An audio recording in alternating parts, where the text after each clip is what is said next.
This is a Healthier Michigan podcast, episode 100. It's a little different today. We're going to be reflecting back on some previous episodes for you, and we're celebrating. Yeah, we've made it to an episode 100. Can you believe it? And we're shooting for another 100, so we're glad you're with us today. I'm Chuck Gaidica, and every other week we sit down with health experts from Blue Cross Blue Shield of Michigan, and we always talk about things that are related to your health and well-being. And remember, we've got 99 episodes in the can that you're able to pick out and use on your jog or your walk or even riding your bike indoors. So make sure you do that because we've had some great guests and great content, and a lot has changed over the past 4 years since starting a Healthier Michigan podcast. Who could have imagined how the world as we've come to know it would be like it is right now in 2022?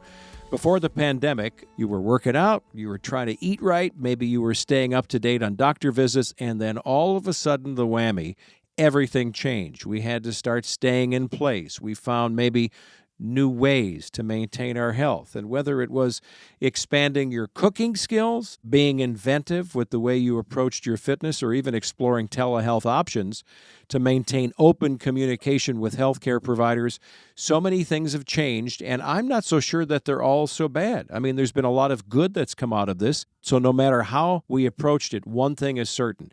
Individual health and wellness became a daily thought in everyone's mind. We still talk about it. So how are you feeling? What's going on in your life? And I think that's maybe one of the good things. We're caring about other people.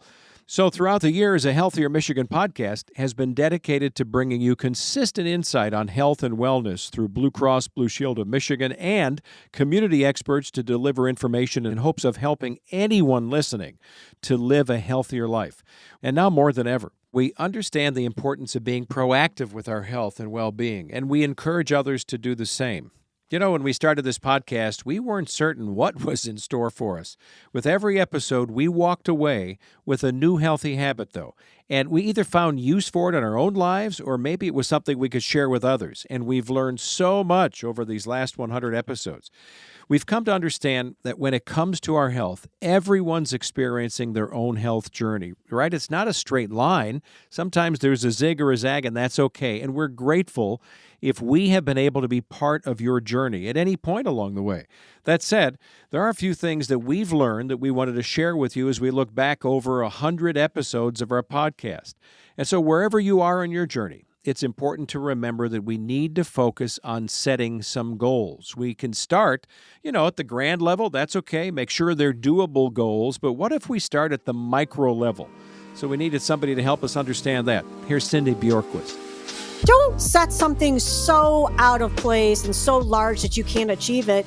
You need to set small, winnable, achievable goals called micro goals in order to get you to your long-term goal. So if a person's not exercising at all, they might set a micro goal of, I'm going to go for a walk 5 minutes every single day, or I'm going to walk for 15 minutes every single day, or I'm going to walk for 5 minutes the first day, 10 minutes the second, and they increase and increase and increase, and you celebrate those micro wins. So this idea of goal setting is a crucial step in maintaining and improving our health. The most important thing to remember, right? If you're simply going to be starting, that means you're beginning something. And for a lot of us, that's the first step in goodness, right? Is getting something started.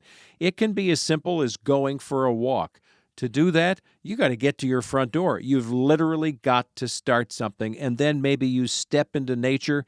And watch out how good that can be. Here's Dan Muncie and Paul Yuck with more advice on that. You know what I see? Some people are almost scared, but start slow. We talk about your own front door. Yeah. Start at your steps and then walk to the corner, walk to the mailbox, walk somewhere, and then build on that. So start small and then go out and then get your friend. Well, let's go to the county park. Well, you know what? I've got a rec passport on the back of my car. We'll go out to a state park. And just take advantage of those opportunities. And I'd like to echo that, Paul, because that was a great opportunity that I had with my friends. As I started doing this for my own self, just finding time to get out in nature, rehab my knee, just finding different ways to exercise. And now I have a group of friends that we might get together on the weekend and actually drive somewhere different. We were up in the Petoskey State Park the other weekend, and it was beautiful. And it's just overwhelming what we have available to us. And when you're out walking with your buddies, you were saying earlier that you actually start sharing things about life. Yeah, absolutely. I think in a lot of ways, I think my hike started for my physical well-being, and now it's more my mental well-being. So this whole well-being mindset of thinking that I'm sharing some personal stories with my friends. And it's just been amazing to have those companionship out on the trail. And obviously we've shared some funny stories too, but it's something that I feel like I wouldn't get nowadays, being able to connect with my friends like that, undistracted in nature. And isn't it funny how in today's world we hear a version of this phrase, let's be in the moment. Be in the moment with your spouse, be in the moment with your God, be in the moment with your friends and with you guys here right now. But when you're out in nature, even if you're by yourself, right? Talk about being in the moment. So throughout this series, we've talked about this idea of let's get in the moment with each other, right? Being present with ourselves, with others, and how important and impactful that is for our emotional well-being and our mental health. And then there are these other times that we can step into something and lose ourselves, and that's okay. I'm talking about the upside to that. Finding something that we love so much, whatever that is for you, right? For my wife, it could be sewing. For a buddy of mine, it's working on his car. All of a sudden, you lose track of time, you're doing something you love, and you get in what's called the flow. Listen to Dr. Ronald DeVries talk about that. Flow is kind of described, it wasn't invented by no means, but it's described by a psychologist, Mihaly Csikszentmihalyi. And what he noticed when he was studying what we call positive psychology, the things that make life more meaningful and beneficial and happy, he discovered this idea, or describes this idea of flow. And we've all had it. It's that time in our lives where we're so utterly immersed in a task that we're kind of oblivious to the outside world. We're so interested in what we're doing that time seems to either just fly by, or time is so slow because we're so concentrated it's just clicking, and we're kind of in our element. And it's very much related to pleasure. He will even use the word ecstatic. And writers will talk about this, painters will talk about this, but we've all had these at different times in our lives where it just, it's working and I'm flowing. I love that description. I'm just in flow. So whether it's for our mental health or our physical health, the most important thing is that we are able to take control. It's really important in life that we feel like we're in control of something, right? It's something that we own, something that we're the boss of. We're in the driver's seat. So when it comes to getting in shape, feeling healthy, looking better, getting our mental health put together, this is something that we can control, and that itself is impactful. Listen to Anne Marie Wakula.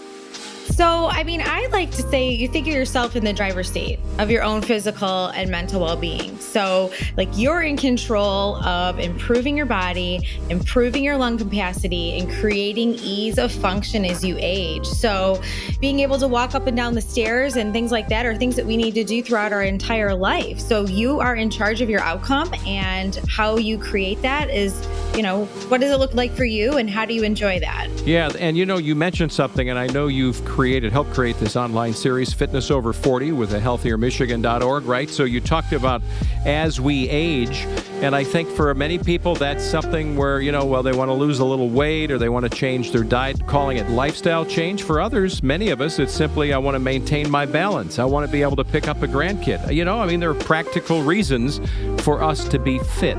Absolutely. It's just that, I want to be able to be active with my kids, my grandkids, walk up down the stairs, sit in a chair and get up with ease, and then finding basically what their why is and what your why is, and moving forward from there. What motivates you and how do you stay motivated during these workouts and things like that.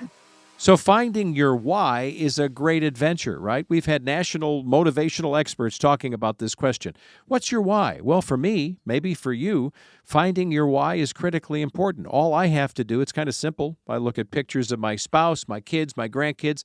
That's my why. I want to live a long, healthy life and be here to watch them grow up. Well, for me, that's enough. And maybe it is for you too. When it comes to our fitness journeys, we often need to find our why for doing something before we get started. But as stated before, It is so important that we start something, right? You got to start it to begin the journey. So let's get on it. And whether you need some encouragement, you need guidance, you need great ideas, we are here to be your partner in improving your health and well-being. This podcast will continue to be a consistent, trusted source to help with your health goals. In fact, we would love to hear from you. We really would. We want you to give us some input. Connect with us on our social channels. Visit our blog. Leave us a voicemail, whatever it is. We hope that you'll be with us. And here is to the next 100 episodes. Be well.